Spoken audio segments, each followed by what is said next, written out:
With any kind of long piece of wood, you're going to want to stabilize it before you do anything to it. Oh wait, actually, welcome back. Last time you guys saw me, I was doing a bunch of demo, including going through with this very piece and finally taking it out from underneath the stairs, after fighting and fighting with it and messing around with pretty much everything else around it.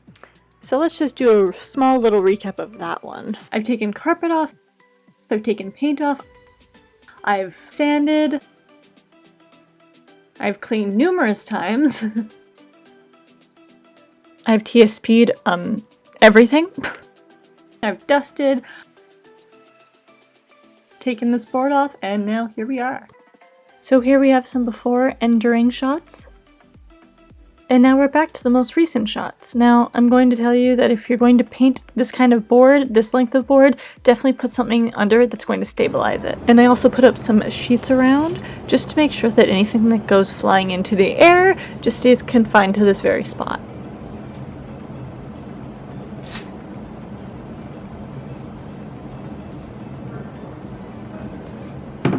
Just to get the general dirt and grime off of this board, which you guys will have seen if you actually watched the last episode of this.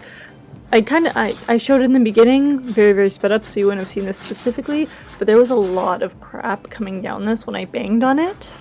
So now I'm just taking that off with a sanding sponge.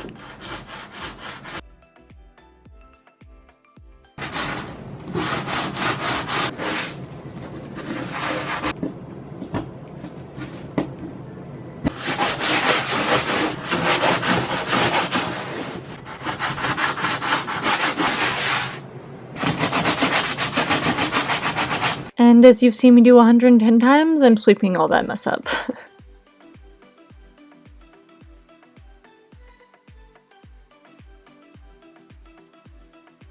As for my weapon of choice, polyfill. Not for any particular reason besides it's the one that was already open, so I decided to use it.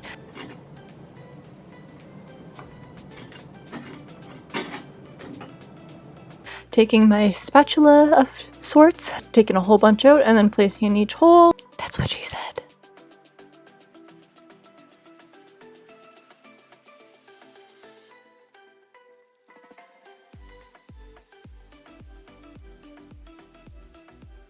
Waiting for that to dry for 24 hours, and then, well, the rest is history.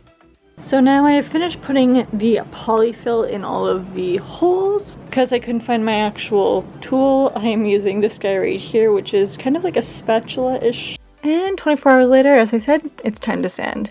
Not only did I sand down the areas that I put the polyfill on, but I also sand down anything that my sponge sander didn't really get to, because obviously an electric sander is going to be at least a little bit more powerful than a hand sander. Think of the sponge sander as a gentle or mild cleanser, and then the electric sander as an exfoliant. Only you can do, you know, the electric sander anytime you want, versus an exfoliant probably once or twice a week. Anyways. And once all the dust, debris, and extra polyfill is off, I'm going to be wiping it fully down with some TSP, although from what you guys see it's PTS because that is the French side. Obviously do it per your package instructions, and per the surface that you're doing and what you're actually using this for. Me specifically, I'm using it for just cleaning off, again, the debris and stuff just before I paint it.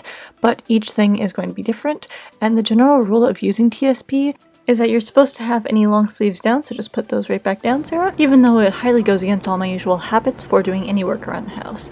Continued on though, with TSP your water's going to look slightly murky, but when you go over and over and over whatever surface you're cleaning off, you're going to see it gets a lot more dirty, and then when you're actually taking the TSP off, you're going to want to use a bucket of new water just so you can tell if it's more dirt coming off or if it's dirt that you've already taken off with your cloth. If the water still looks dirty at all when you're cleaning it off, just keep going and going and going with fresh water each time.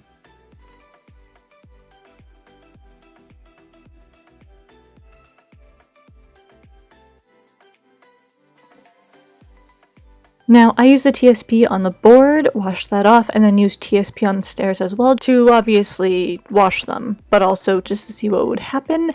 And, well, some stuff happened.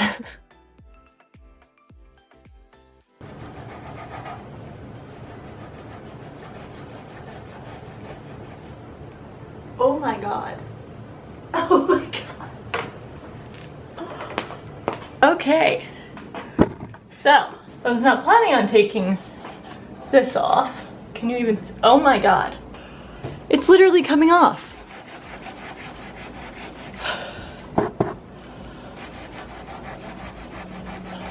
TSP is literally just taking it off. Oh my god. Nothing of this renovation is going to plan. Nothing. Oh my god. I'm fine. Whew. I am sweating.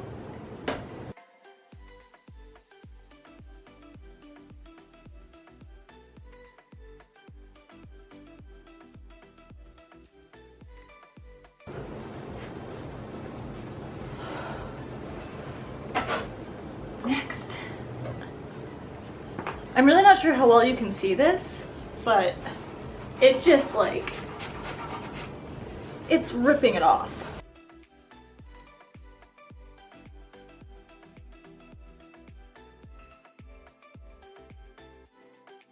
Now listen, I know that y'all have literally nothing to compare to, but just picture like clean water. That's how you know your stairs are disgusting and dirty. Oh my gosh, that's mostly white. 'Cause that is no longer white.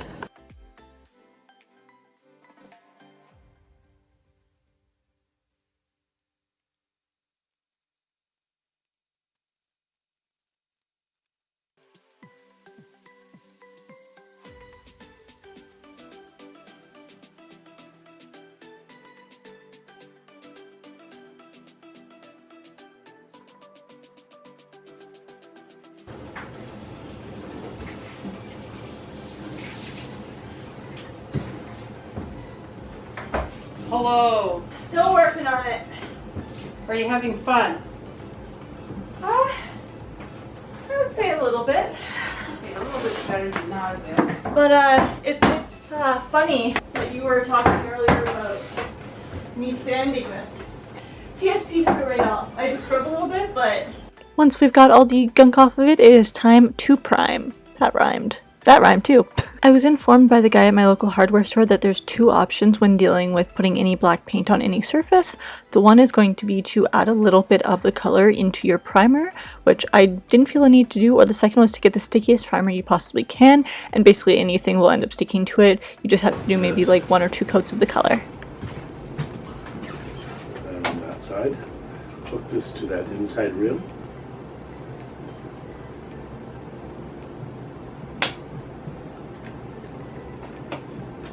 After you pour it, do that little wipe with the brush that you're going to use for touch-ups too. For sure, sorry. If the love doesn't feel like 90s R&B, I don't want it. Okay. With any kind of paint mixture, you're going to want to mix it around to make sure all of the pigments that are in it are going to be as saturated as possible, or as saturated of a pigment as it can be. Primer doesn't matter as much, but I still want to mix that around a little bit.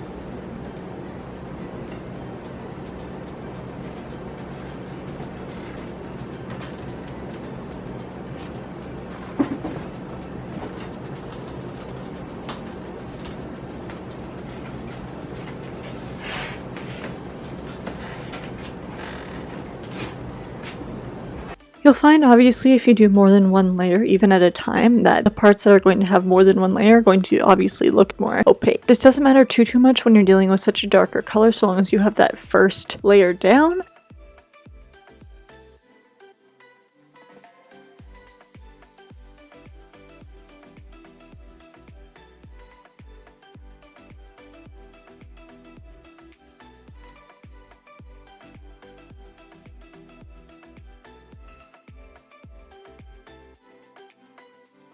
As I said, the primer may never look completely even, so you're going to have patches here and there, but trust the process. As for the black paint, this is going to be the one that you want to really mix up, whether it be within the paint can or afterwards, or even both. I did both.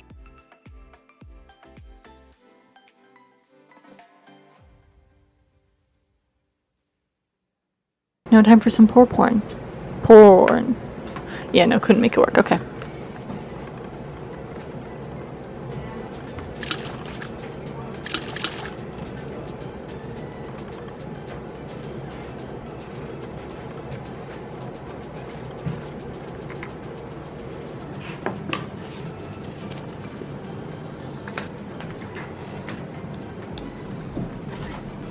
as well as mixing it up very thoroughly. With any really dark color, when you are putting it over a lighter color, you're going to obviously want to do more than one coat.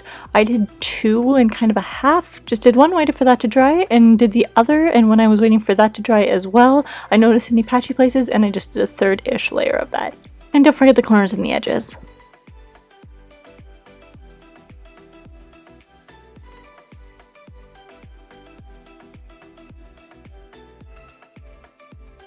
Now onward to the stairs, where I'm going to be using the exact same color paint.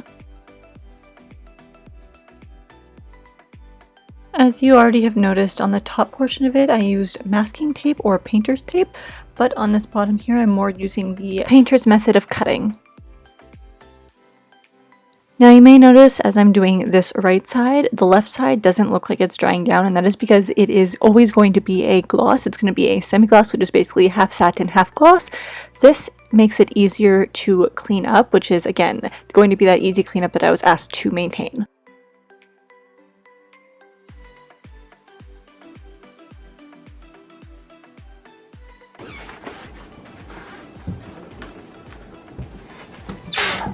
If your question was, is this my first time painting? Yes, it is actually. How could you tell?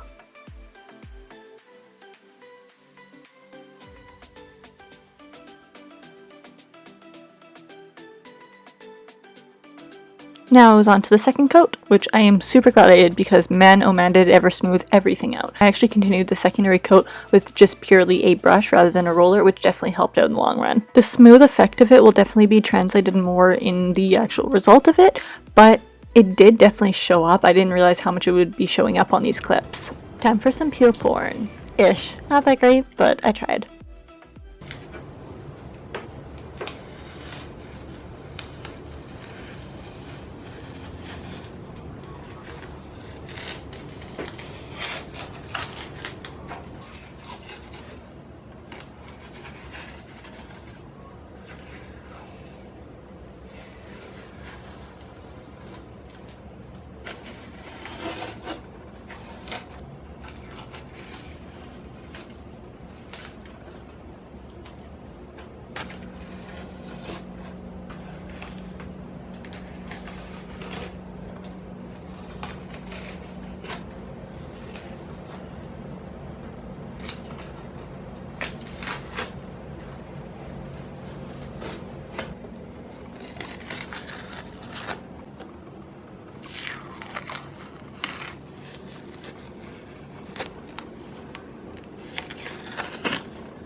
My takeaway from this is that I'm actually a lot better at the cutting method than putting tape down and peeling off method, unfortunately.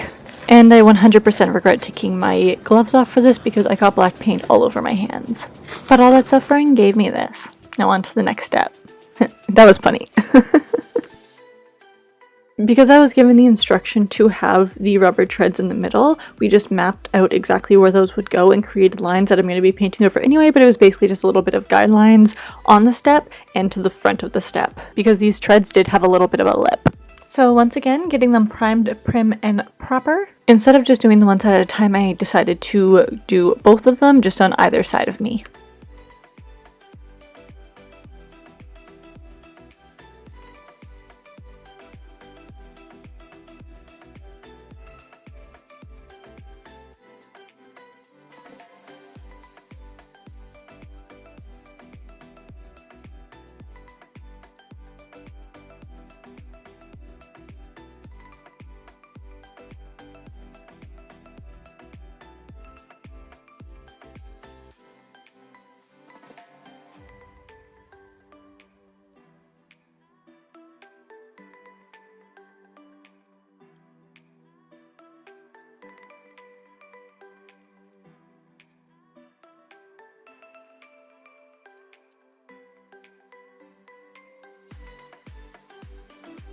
I took advantage of the time that this would take to dry to do the back of the steps black, which is going to be the only portion that you see when we put back on the blackboard. That's a mouthful of words, my god. And it took so long to say that now my primer is dry, so it's time to continue painting. Oh, one stair done. The rest to go. You may not notice a ton of difference between this color and the primer, but the way I think about it is the color that was on the step previously that I'm covering is basically like a darker, more dirty version, literally more dirty version of the tone that I'm putting on right now.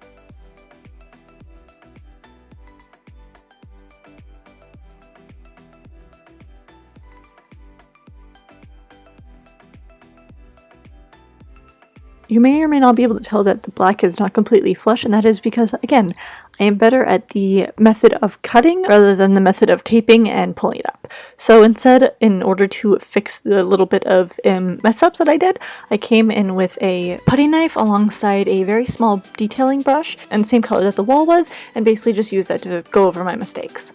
The idea behind this is that any detailing brush is hopefully going to be skinny enough that it won't touch any surfaces that you aren't specifically touching, and the putty knife, sorry for the butt shot, the putty knife is going to be making it so none of it gets onto the black, hence fixing mistakes rather than causing more. Anyways, if y'all see me running back and forth, no you didn't.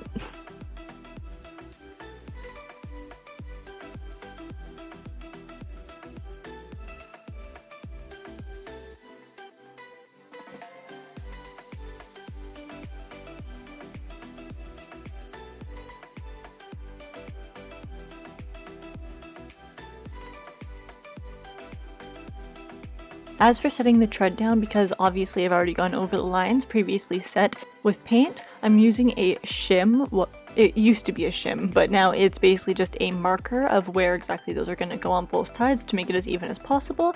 And I'm skipping through this really quickly because honestly this just did not work for me at all. I used construction adhesive at first and put around the perimeter of the tread. This did not hold up at all. Like, it's still on there, but it's not sticking to the rubber, so it did not work at all. So instead I went back in with it and used some E6000, and that worked so much better. It adheres, but it just, when I go like this, I can hear it start to come up. Once I put the E6000 around the very edge of the perimeter, I then put weights on to keep the rubber or the tread as close to the wooden step as possible. And I also added some grips or clamps to, again, keep it as stable as possible while it was drying. Especially with the added weight from the free weights, which it does not call for that, but it's definitely an asset. To add any weight alongside the E6000 when you're using it, or any adhesive, it helps to keep it exactly where you want it to be.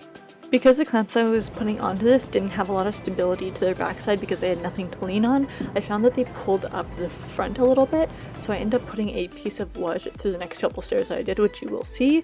I added it so that it was equal distribution throughout the entire step, but it was also something else to attach the clamps onto. I found that on some of the stairs I was putting a little bit too much of a generous amount, so I just took a rubber glove and I just took it and wiped it across and then applied whatever liberal amount was on the glove to somewhere else, or to another step. And then just continue this over, and over, and over, and well, you get the point. And when I tell you that this just glue alone was a process, it was a process. I was up, down, on my knees, on my very tippy toes, I was under the stairs, I was over the stairs, I was all the places. I also think it's important to mention that I did not rush this process no matter how much I wanted to. The E6000 I used took up to 24 hours to dry, so I think I left it for pretty much 24 hours, maybe 23 hours, but around that ballpark. But definitely make sure that you read the package instructions on your adhesive, which I definitely didn't do on the construction adhesive, so I do regret that because it wasted a decent amount of time, not to mention effort as well.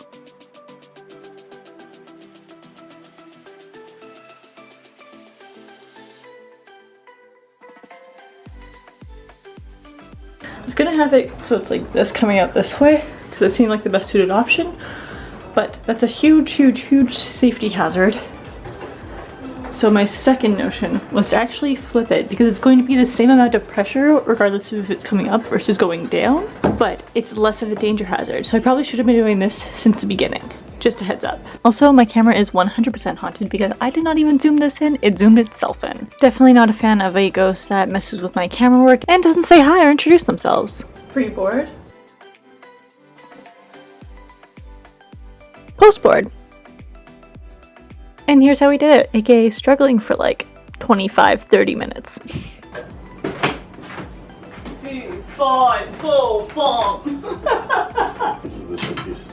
Step 1. Figuring out which pieces of trim go to which side. Those are the side pieces and the side pieces. Okay. Okay.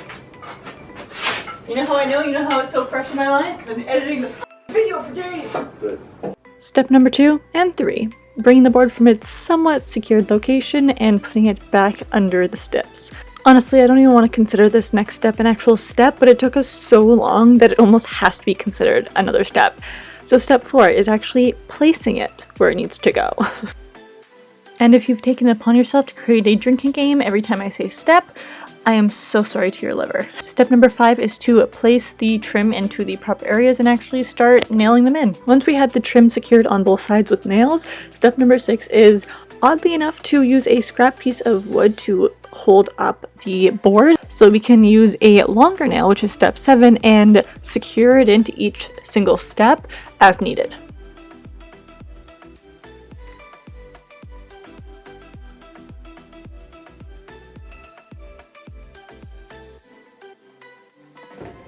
Looks cool. It does look good, doesn't it? I'll be able to see it once there's actually light. Yeah, there we go. You know what you can only do what you can only do? Hey. I think it looks 100% better than it used to look. Even right up there. It's only when you're like, 3, 4, 5. Damn! Now can we just take a moment to reflect on what this used to look like and the complete 180 that I turned this into? This is the biggest project I've ever taken on, and this is the most proud I've ever been with a project. It went from literal trash to treasure, and I love this so much. I was also super stoked about being able to implement all the criteria that I was asked to in such a marvelous way. Also, definitely a shout out to my dad because without his help I could not have done this. I hope you guys enjoyed this video, and I'll see you in my next one. Bye guys.